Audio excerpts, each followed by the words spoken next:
우리 같이 한번 인사하시죠. 반갑습니다. 인사하시죠. 예, 반갑습니다. 반갑습니다. 우리 한 번 더 인사하실까요? 우리 하나님께서 힘 주십니다. 인사하시죠. 하나님께서 힘 주십니다. 예, 오늘도 우리 예배를 드리고 또 이렇게 말씀을 들을 때에 하나님께서 깨달음을 주시고 또 우리의 그 영혼에 아주 시원함과 상쾌함을 주시고 그렇죠? 새롭게 해 주시는 줄 믿습니다. 우리가 야고보서를 지금 수요일마다 보고 있는데 이 야고보서는 제가 이렇게 그 전에도 느꼈지만 말씀을 준비하면서 굉장히 실제적인 그런 책입니다. 우리 바울의 로마서나 갈라디아서 이런 거 보면은 굉장히 그 구원을 어떻게 받는가 이런 부분에 집중하고 있다면 야고보서는 그 이제 구원받은 사람이 실제적인 삶에서 어떤 것들을 우리가 중시하고 어떻게 살아야 되는가 그런 부분에 대해서 아주 지혜의 말씀을 가르쳐 줍니다. 그래서 지금 야고보서가 오늘이 네 번째인가요? 다섯 번째인가? 그런데 네 번째군요. 지난 두 번은 시험에 대해서 우리가 살펴보았습니다. 시험에 세 가지 종류가 있다고 그랬죠?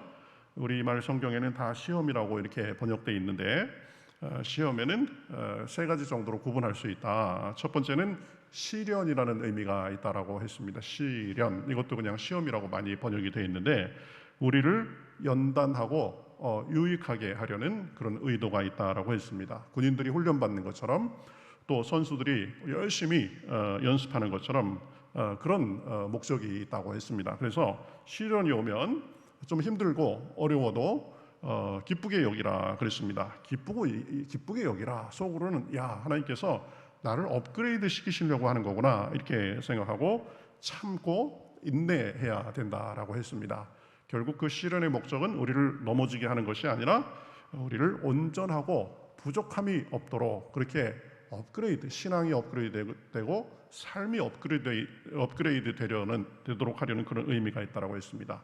또 하나는 유혹이라는 말이 있었죠. 영어로 하면 temptation 이렇게 되는데 이것은 하나님께서 하시는 것이 아닙니다. 하나님은 우리를 유혹하는 분이 아니다. 그래서 하나님은 우리를 시험에 들게 하는 분이 아니다라고 말씀했죠. 13절에 사람이 시험을 받을 때에 내가 하나님께 시험을 받는다 하지 말지니 하나님은 악에게 시험을 받지도 아니하시고 친히 아무도 시험하지 아니하시느니라. 그렇죠? 그러면 시험하는 그 존재는 누군가? 마귀가 우리를 넘어지게 그렇게 유혹하고 시험할 수 있습니다. 또 사람이 우리를 유혹할 수 있습니다. 또 세상이 우리를 자꾸 넘어지게 유혹할 수 있습니다. 이제 마귀가 사람이 세상이 우리를 유혹하는데 우리 스스로가 그 유혹을 받고 욕심에 이끌려서 결국은 시험에 빠지게 되는 것입니다. 마귀가 우리를 강제로 그렇게 시험에 들게 하지 못합니다. 세상이 우리를 강제로 그렇게 시험에 들게 하지 못합니다. 세상이 유혹하고 마귀가 유혹하고 사람이 유혹하면 우리가 욕심으로써 그 유혹에 마음을 열기 때문에 그래서 결국은 그것이 유혹이 되고 넘어지게 된다.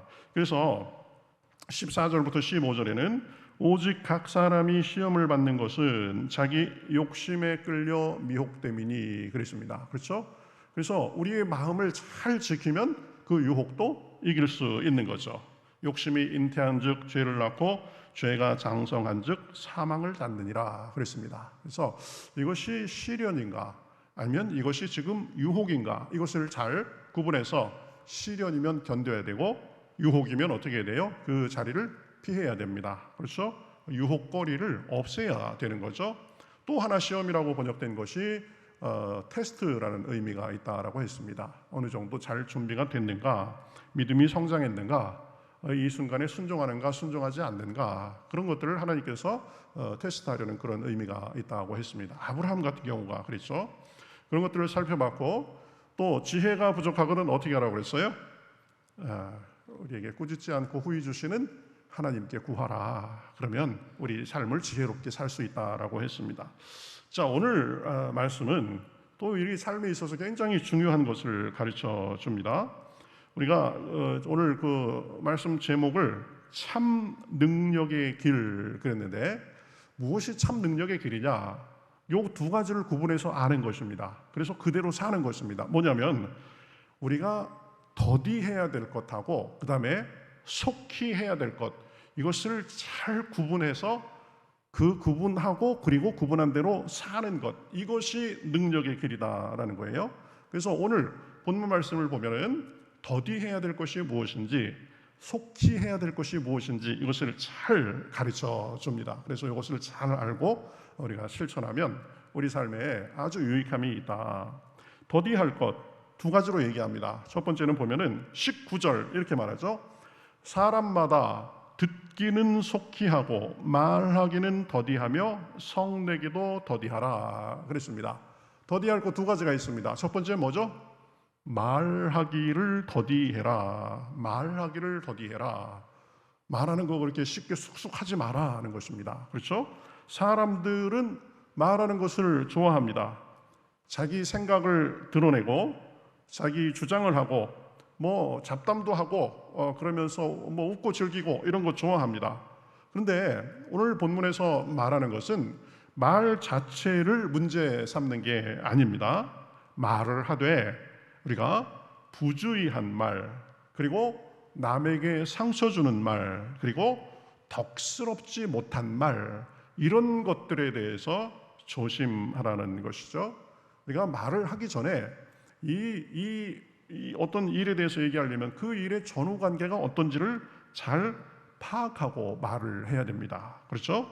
그리고 말을 하면서 내가 이렇게 말하면 듣는 사람이 어떻게 생각하게 될까? 이것까지도 말을 해야 되죠. 그렇게 하지 않고 그저 마음속에 떠오르는 대로 막 함부로 말하고 함부로 내뱉고 하는 것을 조심하라는 것입니다. 그래서 말하기에는 더디해야 된다. 그렇죠? 말은 아껴서 말해야 된다. 말은 신중하게 생각하고 해야 된다라는 거죠. 왜 그래요? 말은 그냥 하면 끝나는 것이 아니라 말에는 굉장한 힘이 있기 때문입니다. 그렇죠? 말하는 사람 자신에게도 그 말이 스스로에게 영향을 끼칠 뿐 아니라 듣는 사람에게도 많은 영향을 끼칩니다. 말 한마디가 사람을 살리기도 하고 죽이기도 하고, 그렇죠? 뭐 분위기를 살게도 하고 분위기가 갑자기 아주 싸해지게 만들기도 하고, 이 말이 굉장히 마력이 있습니다. 그렇죠? 그러니까 그 말, 내가 말로 살리는 역할을 할 것인가, 죽이는 역할을 할 것인가, 세우는 역할을 할 것인가, 무너뜨리는 역할을 할 것인가, 그것이 아주 작은 차이인데 그것을 만들기 때문에 말을 더디해야 된다라는 것입니다. 말하기 전에 충분히 생각하고 또 내가 잘못 생각하는 부분은 없는지 잘 보고 같은 말이라도 어떻게 덕이 되게 상처가 되지 않게 뜻이 잘 통하게 말을 할 수 있는지 충분히 생각하고 또 생각하고 한 후에 말해야 되는 것입니다. 이런 과정이 없이 그냥 막 생각나는 대로 마음속에 이 다가오는 느낌대로 확 뱉어버리면 이게 이 말이 잘못된 영향을 끼칠 수 있는 거죠. 그래서 될 수 있으면 같은 말이라도 그렇죠, 직설적으로 막 그냥 자기 마음을 이 가감 없이 확 드러내는 그런 것이 아니라 표현을 좀 누그러뜨려서, 그렇죠? 그리고 뜻만 잘 통할 정도로 그렇게 하면 됩니다. 뭐 그냥 대놓고 그냥 자기 기분 나쁘다고 아니 왜 그렇게 해요? 뭐 이런 식으로 말하는 것보다는 그것도 일리가 있기는 한데 이렇게 하면 어떨까요? 이게 뭐 똑같은 뜻이지만 이게 듣는 사람은 확 달라지는 거죠. 그리고 그렇게 말을 하는 사람의 이 벌써 교양이나 수준이 탁 달라지는 거죠. 그렇죠? 그 생각도 좋아 보이는데요. 이렇게 생각해 볼 수도 있지 않을까요? 그래가면서 이렇게 말하고 그냥 상대방 하는 말 듣자마자 그거 아니야! 막 그래가면서 자기가 다 아는 듯이 그러는 것이 아니라 그것도 좋겠지만 또 우리가 다른 면을 보면 이런 점도 있을 것 같은데 이런 것도 한번 같이 생각하면 어떨까요? 그렇죠? 그래가면서 늘 자기의 표현을 최대한 부드럽게 그리고 완화시켜서 듣는 사람이 감정적으로 받아들이지 않도록 그렇게 말하고 표현할 수 있어야 됩니다. 그래서 그 어떤 사람이 말하는 거 보면 그 사람의 교양과 인격과 신앙의 수준이 그대로 드러나는 거죠. 그죠? 여러분도 다 보면 어떤 사람 말 몇 마디 하는 거 보면 세상에 저 사람이 저렇게 천박해 이런 거 딱 느껴지잖아요. 어떤 사람은 모르는 사람이라도 그 사람이 한마디 하나의 매너 그리고 한마디 말하는 거 보면 이 사람은 점잖은 사람이구나, 이 사람은 교양 있는 사람이구나, 그런 걸 알 수 있죠. 그렇죠? 우리가 그런 사람이 돼야 된다는 것입니다. 이왕이면 살리는 말, 이왕이면 긍정의 말, 그리고 이왕이면 유쾌한 말, 그렇죠? 분위기를 살리는 말, 공동체의 덕이 되는 말을 할 수 있어야 된다라는 것입니다. 그렇죠? 그리고 내가 흥분한 상태에서, 내가 지금 기분이 격한 상태에서 말하고 행동하는 것은 극도로 조심해야 됩니다. 특히 믿는 사람들은 그렇습니다. 막 어디서 무슨 얘기를 들었는데 막 그냥 그게 마음이 격동된, 사람은 누구나 격동되죠. 격동된 상태에서 바로 그냥 전화하고 바로 막 찾아가서 따지고 그런 것이 아니라 한번 생각해보고 어떻게 하다가 이런 일이 벌어졌을까? 오해의 부분은 뭐가 있었나? 내가 혹시 잘못한 부분은 뭐가 있나? 그런 것. 내가 혹시 그리고 다 파악하지 못하고 내가 속단한 부분은 무엇인가? 이런 것들을 잘 생각해 보고 말할 수 있어야 된다라는 것입니다. 인격의 성숙은 그 사람의 생각과 말에서부터 드러나는 것입니다. 그렇죠? 26절 한번 같이 읽어볼까요? 26절 같이 읽어보겠습니다. 시작. 누구든지 스스로 경건하다 생각하며 자기 혀를 재갈 물리지 아니하고 자기 마음을 숨기면 이 사람의 경건은 헛것이라 그랬습니다. 그렇죠? 경건한 사람은 어떻게 해야 된다는 거예요? 말에서 그 사람의 경건이 나타나야 된다라는 거죠. 저 사람은 믿음은 좋고 기도도 많이 하는데 말은 너무 함부로 해가지고 문제야. 잘못된 겁니다. 그렇죠? 믿음 좋다는 게 뭐예요? 경건하다는 게 뭐예요? 그 사람의 말과 행동 속에서 그것이 자연스럽게 묻어나야 된다. 믿음 따로 말 따로 신앙생활 따로 우리의 행동대로 이렇게 되면 안 되는 거죠. 그렇죠? 믿음이 좋고 신앙의 연조가 깊을수록 그 사람의 말에 은혜가 있어야 되는 것입니다. 그렇죠? 한마디를 하더라도 사람들의 마음이 푸근해지고 따뜻해지고 그런 말을 할 수 있어야 되는 거죠. 말하는 것을 보면 그 사람을 알 수 있는 것이다.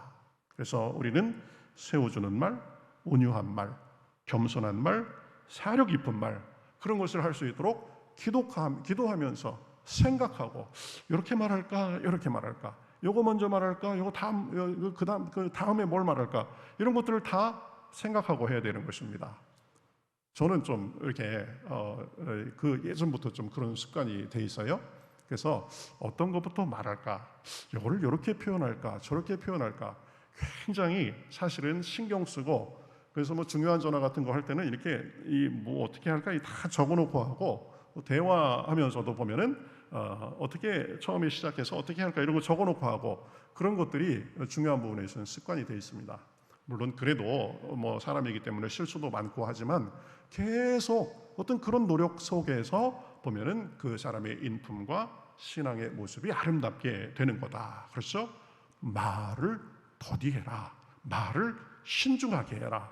말을 그렇죠? 준비하고 해라. 그냥 떠오르는 대로 막 뱉으면 그러면 본인도 실수하고 다른 사람들에게도 덕이 안 되는 경우가 많다.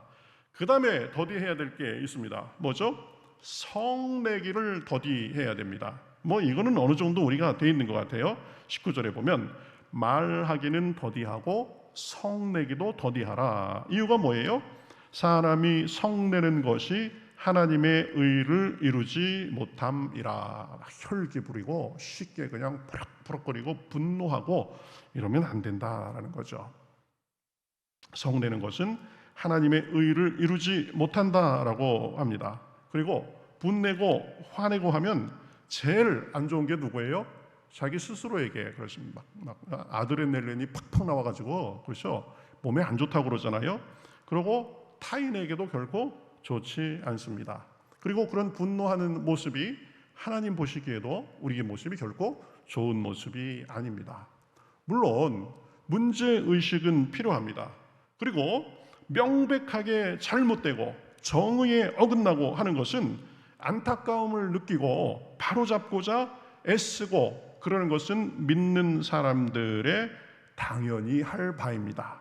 그렇지만 불의에 대해서 맞서고 할 때도 보면 온유함과 사랑 가운데 해야 된다라는 것입니다. 마음의 평안을 잃지 않은 상태에서 해야 된다는 거죠. 분노와 흥분한 가운데 막 자기 마음도 지금 어떻게 막 다스리지 못해가지고 정죄하는 마음으로 하면은 안 된다라는 것입니다. 그렇죠? 사람이 분노할 수 있습니다. 화가 나면 자기도 모르게 그렇게 할 수가 있습니다. 그러나 분노하고 성내고 혈기 부리고 하는 것이 하나님이 기뻐하는 바가 아니라는 점을 알고 자기의 마음을 다스릴 수 있어야 된다. 분노를 다스릴 수 있어야 된다. 마음이 자기가 어떻게 할지 할 수 없을 정도로 분노가 일어나면요, 그때는 그냥 방에 들어가서 혼자 자는 게 제일 낫습니다. 아니면 저 멀리 가가지고 혼자 그냥 막 소리를 지르든지, 괜히 기분도 안 좋은데 자기 막 속이 불불 끓는데 그 사람들하고 있다가 그럴 필요가 없다. 자기를 조금 다른 사람들하고 이렇게 고립시키고 자기 마음을 다스리고 하나님 안에서 평안을 유지하는 가운데 그렇게 나아가야 된다는 거죠. 잠언 12장 16절에 뭐라고 해요? 미련한 자는 당장 분노를 나타내거니와 슬기로운 자는 수욕을 참느니라. 내가 마음에 억울한 게 있고 이거는 누가 봐도 내가 맞다. 수욕을 참는다는 게 뭐예요? 욕된 것을 참는다라는 겁니다. 내가 욕을 당했으니까 얼마나 마음이 안 좋겠어요. 근데 거기다 대고 바로 그냥 맞서고 그런 것이 아니라 일단 분노를 가라앉히고, 그렇죠? 마음의 평정을 유지한 다음에 그 다음에 처리해내도 늦지 않다. 보면 분노를 당장 나타내는 것은 미련한 것이다. 그래서 우리가 신앙인으로서 또 성숙한 인격의 사람으로서 하지 말아야 될 것, 더디해야 될 것 두 가지라고 했습니다. 뭐죠? 말하기를 더디해야 된다. 그 다음에 성내는 것을 더디해야 된다. 뭐 쉽게 성인들 어느 정도 되면 쉽게 그렇게 분노를 내고 그러진 않습니다. 그렇지만 말하는 것, 특히 우리가 좀 조심할 필요가 있는 거죠. 그러면 자, 더디할 것 두 가지인데, 그러면 우리가 좀 속히 할 것은 뭐냐? 그것은 한 세 가지 정도로 말합니다. 첫 번째는 듣는 것을 속히 하라라고 말씀합니다. 19절에 보면 사람마다 듣기는 속히 하고 그랬습니다. 경청, 이것이 아주 미덕이라고 하죠. 20절 중간절에 보면 또 말씀을 듣는 것도 또 속히 하라고 합니다. 너희 영혼을 능히 구원할 바 마음에 심어진 말씀을 온유함으로 받으라. 그러니까 어쨌든 뭐 교회에서든 또 사람과의 관계에서든 듣는 것을 잘해야 된다. 말하기보다 듣기를 훨씬 더 잘해야 된다라는 거죠. 참 듣는 게 쉽지 않습니다. 그런데 이 뭐 사회에서도 그렇고 우리 성경 말씀에도 그렇고 말하기 좋아하는 사람보다 듣기를 좋아하는 사람이 훨씬 더 현명한 사람이다라고 그렇게 말합니다. 여러분 아마 살면서 그런 거 많이 느끼실 겁니다. 늘 그냥 말이 많고 이 말 저 말 그냥 막 하는 거 좋아하고, 또 말할 때마다 보면 자기 중심적으로 말하고, 그러면 처음에는 뭐 이 사람 뭐 그냥 심심하지 않을 사람이네, 유쾌한 사람이네 이렇게 생각하다가 계속 그냥 그렇게 하면 어때요? 피곤해지죠. 대하기 부담스러워요. 그렇죠? 또 무슨 말을 어떻게 해야 될까? 그런 게 있는 겁니다. 그렇죠? 그래서 가까이 하기가 부담스럽습니다. 사람이 누구나 다 그래요. 그런데 반면으로 조용하면서도 말도 별로 없는데 보면은 온화하고 내가 하는 말을 잘 들어주고, 또 가끔 이렇게 한마디씩 하는데 그 말이 참 부드럽고 덕스럽고, 그러면 그 사람에게 마음이 더 가는 것입니다. 그렇죠? 사람이 매력이 있습니다. 늘 가까이 하고 싶어요. 가까이 해도 그렇게 부담이 없습니다. 그렇죠? 우리는 어떤 사람이 돼야 되는가? 두 번째 편이 좋다는 거죠. 말 많고 막 떠들고 시끄럽고 그런 것보다는 조금 말수가 적고 조용히 하고, 그렇죠? 들어주고, 이런 것이 더 낫다라는 것입니다. 뭐 저도 이 사람 저 사람 뭐 많이 겪어봤는데, 어떤 사람 제가 아는 분 중에 그분은 참 자기 말하는 걸 굉장히 좋아하는 사람이에요. 그리고 아주 뭐 거침없이 말하고, 그래서 아유 뭐 저도 그분이 처음에는 나쁘지 않고 그래가지고 이 가까이 잘 어울렸었습니다. 그런데 지나면 지날수록 늘 보면 뭐 한 시간 만나면 55분 동안은 자기 말만 합니다. 뭐 자기가 어떻고 무슨 일이 있었고 뭐 자기는 어떻게 살아왔고 어떤 사람이고, 막 처음에는 조금 새로운 사람이니까 그게 좀 들만하고 그랬는데, 몇 번을 만나도 계속 자기중심적으로만 얘기하고 자기 말만 하고 그러니까 나중에는 지치더라고요. 이 양반 만나려면 이제 부담스러워. 왜? 또 자기 말만 할 거니까. 좀 서로 자기 얘기도 하고 다른 사람의 얘기도 들어주고 이래야 되는데, 그렇게 되는 거죠. 뭐 사람들 표정을 봐도 다 똑같아요. 아이고 이 사람 또 시작됐구만, 이런 표정이에요. 그렇죠? 자기 말만 열심히 그렇게 하는 사람 별로 그렇게 좋지 않다. 제가 언제 여러분에게 그 말씀드렸는지 모르겠지만, 직장 생활하면서 직장인들 중에 제일 싫어하는 사람 유형 1위가 누구라고 그랬죠? 아는 척 많이 하는 사람, 말 많은 사람. 뭐 뭐든지 다 끼는 거예요. 그거 이거 저거 해가면서 뭐 자기가 다 한다는 듯이, 또 누구 얘기했으면 거기 끼어 들어가지고 막 그러는데, 뭐 사람들이 그 사람 앞에서는 별로 싫은 내색 안 합니다. 그러세요? 아니 어떻게 그렇게 아는 게 참 많아, 모르는 게 없어. 근데 속으로 뭐라 그래요? 좀 그만 좀 나서라, 이렇게 되는 거죠. 너만 잘났냐? 그 정도 모르는 사람 어딨냐, 이렇게 생각이 되는 거죠. 그래서 그렇게 쉽게 그냥 이렇게 말 많고 나서기 좋아하면 사람들이 별로 안 좋아하는 거다 보면, 그렇죠? 우리도 그런 걸 느끼고, 우리도 그래서 말보다는 듣기를 많이 하는 그런 사람이 돼야 된다. 이게 쉽지 않습니다. 그러니까 성경에서 노력하라고 우리 하나님 말씀으로 기록해 주신 건지 모르겠습니다. 사람에게 왜 귀는 둘이고 입은 하나일까요? 듣기는 두 배로 더하고, 그렇죠? 말은 좀 줄여라, 뭐 이런 의미가 있을 수도 있습니다. 하나님의 말씀을 들으면서도 마찬가지입니다. 온유함으로 받아야 되는 거죠. 사모하면서 듣고 부드러운 마음으로 듣고, 그렇죠? 아멘 하면서 듣고 그래야 되는 것입니다. 그래서 나도 그렇게 살고 말씀의 능력을 경험하기 원합니다 하는 마음으로 말씀을 대해야 된다.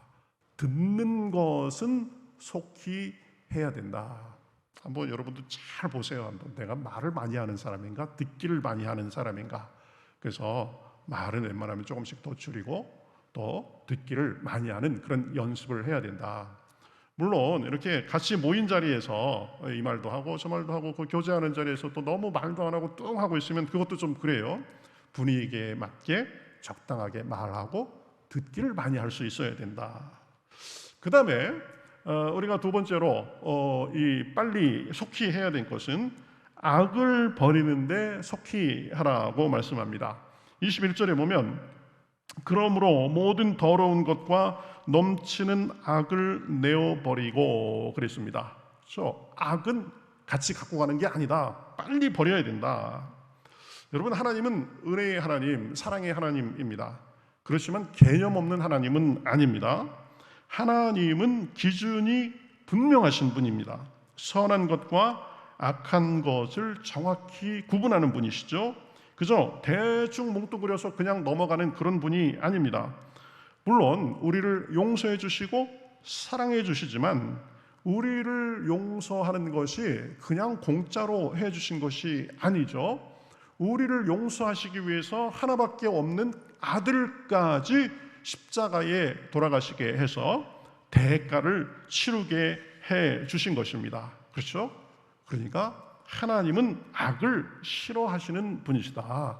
악은 하나님의 말씀에 위배되는 것이다. 그리고 우리 양심이 허락지 않는 것입니다. 악을 행하면 마음이 편치 않습니다. 우리 양심의 가책이 됩니다. 그리고 무엇보다도 하나님과 우리 사이를 멀어지게 만듭니다. 그러니까 성경에 보면 뭐라고 그랬어요? 악은 모양이라도 버리라 라고 했습니다. 악에 머물며 죄의 마음을 품고 하나님의 은혜를 풍성하게 누릴 수 있다라고 생각하면 그건 착각이죠. 그러니까 내가 어느덧 죄에 물들어 있구나, 내가 생각으로, 말로, 행동으로 또 해야 될 것을 하지 않음으로 인해서 내가 죄의 모습에 있구나. 그러면 그걸 어떻게 빨리 예수님께 고백하고 이 용서받아서 버려야 된다. 그렇죠? 네, 악을 버리는데 속히 해라. 그 다음에 세 번째로는 말씀을 행하는 데에 속히 하라라고 합니다. 우리 22절 보면 이렇게 말하죠. 너희는 말씀을 행하는 자가 되고 듣기만 하여 자신을 속이는 자가 되지 말라라고 말합니다. 그러니까 지금 뭐 이렇게 성경을 읽으면서 또 예배 시간에 우리 강단에서 선포되는 말씀을 들으면서 아이고 좋구나, 참 마음에 위로가 되네, 마음에 힘이 되네, 아 그렇구나, 그거에만 끄덕끄덕 아멘, 그러고 거기서 끝나면 안 된다는 것입니다. 듣기만 하여 자기를 속이는 자가 되지 말고 행하는 자가 되라라고 말씀하고 있습니다. 이게 보면 이 행함이 신앙생활이 성숙하는 데 있어서 가장 중요한 것입니다.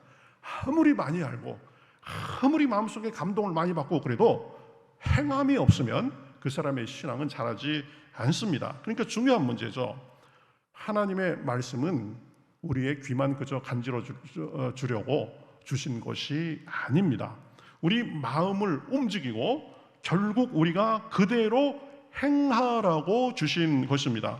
그러니까 그저 속으로 그렇구나 좋구나 하고 끝나는 것이 아니라 삶 속에 적용해서 열매를 맺어야 된다. 그렇죠? 그 말씀이 우리에게 열매를 맺는 시점은 언제예요? 듣고 그냥 마음에 좋구나 할 때가 아니라 언제예요? 우리가 그것을 행해 가지고 행함 속에서 우리의 삶 속에서 열매가 맺히는 것입니다. 23절, 24절, 25절 우리 같이 한번 읽어보겠습니다. 굉장히 중요한 구절입니다. 23절부터 25절까지 한번 읽어보겠습니다. 시작. 누구든지 말씀을 듣고 행하지 아니하면 그는 거울로 자기의 생긴 얼굴을 보는 사람과 같아서 제 자신을 보고 가서 그 모습이 어땠는지를 곧 잊어버리거니와 자유롭게 하는 온전한 율법을 들여다보고 있는 자는 듣고 잊어버리는 자가 아니요 실천하는 자니 이 사람은 그 행하는 일에 복을 받으리라. 뭐예요? 말씀을 듣고 행하느냐 행하지 않느냐는 거울을 보는 것과 똑같다. 거울을 보고 아이고 내 얼굴에 뭐가 묻었네, 내 머리가 잘못됐네, 그렇구나 하고 그냥 지나가면 거울 보는 의미가 없다라는 거죠. 어떻게 해야 되죠? 얼굴을 고치고 머리를 다듬고 해야 된다. 그것이 뭐예요? 말씀을 듣고 행하는 거하고 똑같은 거다. 그러니 말씀을 듣기만 하고 끝나면 안 됩니다. 아 그렇구나 하고 그냥 잊어버리면 그럼 다 날아가는 것이다. 그러면 말씀이 우리 삶에 열매를 맺을 수가 없게 되는 것입니다. 말씀을 들었으면 반드시 작은 것이라도 실천할 수 있어야 된다. 그렇죠? 오늘 말씀의 핵심이 뭐예요? 더디해야 될 것 뭐라고 그랬어요? 말하는 것, 그리고 분내는 것, 더디해야 된다. 그러면 그 생활에 실천하고자 노력해야 된다라는 거죠. 속히 해야 될 것이 뭐라고 했습니까? 그런 것들을 실천해야 된다. 그래야 말씀이 우리를 변화시키고 우리의 삶을 변화시키고 생활 속에서 정말 말씀과 하나님의 능력을 체험하게 하는 거죠. 여러분 그 신앙생활하면서 체험신앙 난 하나님의 은혜를 너무 많이 경험했어 뭐 이렇게 말 많이 하죠. 여러분 그런데 체험신앙 중에 체험신앙이 뭐예요?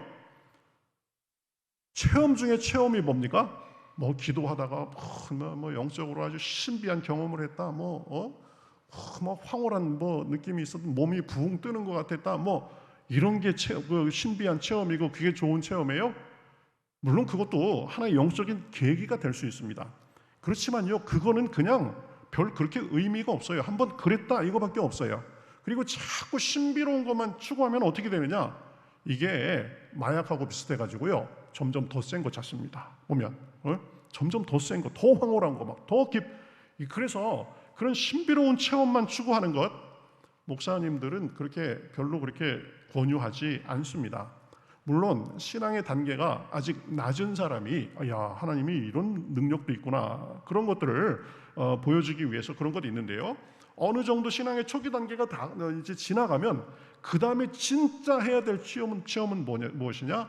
말씀대로 살고 하나님의 뜻대로 살고, 그러니까 정말 하나님께 말씀이 살아있고 하나님의 능력이 살아있구나라는 것을 삶 속에서 느끼는 것이 가장 중요한 체험입니다. 그래서 체험 중에 체험은 뭐냐? 말씀이 내 삶에 역사하고 말씀이 내 삶에 그대로 이루어지는 것을 경험하는 것, 이것이 체험 중에 체험이에요. 여러분 기도하다가 막 마음이 뜨거워지고 막 눈물이 막 나고 좋습니다. 그런데 그래가지고 뭐 어쩌자는 거예요. 보면 그죠? 결국은 우리의 삶 속에 하나님의 살아있는 모습이 열매로 나타나야 되는데 그것은 말씀의 행함과 관련이 있다라는 것입니다. 그러면 먼저 그러려면 말씀대로 걸음을 떼고 그대로 사는 믿음이 필요한 것입니다. 기도하면서 하나님께서 나에게 감동을 주시고 음성을 들려주시면 그것을 믿음으로 탁 붙들고 그리고 삶 속에서 그대로 적용하는 것입니다. 여러분, 제가 이렇게 설교에 있어서 제일 중요하게 생각하는 게 뭐냐면 말씀에 충실하게 해야 된다는 것입니다. 본문 내용을 가지고 얘기해야 된다는 거예요. 제가 왜 그렇게 생각하는 줄 아세요? 말씀에 힘이 있기 때문입니다. 그저 내 머리로 제가 목사 경력이 몇 년인데 대충 머리로 이렇게 짜내가지고 좋은 말 하려면 얼마든지 못하겠어요? 저는 그렇게 하면 그거는 설교가 아니라고 생각합니다. 그냥 자기 얘기하는 거지. 말씀을 최대한 그대로 전해가면서 여러분들이 이해하기 쉽게 전하는 것이 좋은 설교라고 생각하는데요. 왜 그러냐 보면 저도 말씀을 곧대로 믿고 그리고 말씀을 통해서 역사하시는 하나님의 음성을 듣고 제 삶 속에 살아봤더니 놀라운 것이 있더라라는 것입니다. 그죠? 이건 경험해보지 않으면 모르는 거예요. 그래서 누가 뭐라고 해도 하나님의 말씀을 어떻게 보면 좀 무식할 정도로 이 하나님의 말씀에 대해서 충실하게 전하려고 하는데요. 그것에 힘이 있기 때문입니다. 여러분 꼭 기억하세요. 오늘 다른 거 다 잊어버려도 좋아요. 그런데 체험 중에 체험은 뭐다? 신비로운 체험이 아니다. 물론 그게 제일 신비롭죠. 내 삶의 여건에서 이런 일이 벌어지리라고 생각 못했는데 말씀을 따라 살다 보니까 하나님이 다 해주시는 거예요. 그게 진짜 신비고 그게 진짜 능력이죠. 보면 영적으로 신비 체험했다 이것보다, 그렇죠? 체험 중에 체험은 말씀을 실천하면서 느낀 하나님의 능력을 체험하는 것이다 라는 것입니다. 그렇죠? 우리가 그것을 알아야 된다. 속히 할 것, 듣는 것을 속히 하고 악을 떠나는 것을 속히 하고 말씀을 행하는 일을 속히 해야 된다. 자, 오늘은 우리가 더디 해야 될 것, 속히 해야 될 것이 무엇인지를 살펴보았습니다. 여러분, 더디 해야 될 것 두 가지 뭐예요? 뭘 더디하고? 말하기는 더디하고, 그 다음에 또 뭘 더디하고? 성내는 것을 더디하고 그랬습니다. 자, 속히 해야 될 것 세 가지 뭡니까? 듣는 것을 잘하고, 속히 하고 잘하고, 그 다음에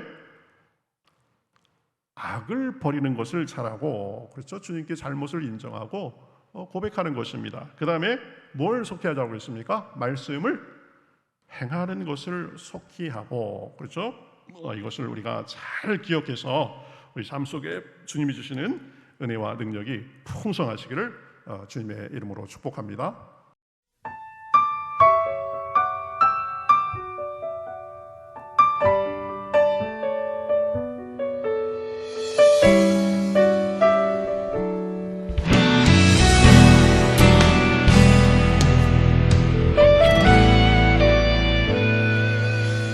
주님 말씀하시면 내가 나가리다. 주님 뜻이 아니면 내가 멈춰서리다. 나의 가고 서는 것 주님 뜻에 있으니 오 주님 나를 이끄소서. 주님 말씀하시면 내가 나가리다. 주님 뜻이 아니면 내가 멈춰서리다. 나의 가고 서는 것 주님 뜻에 있으니 오 주님 나를 이끄소서. 뜻하신 그곳에 나 있기 원합니다.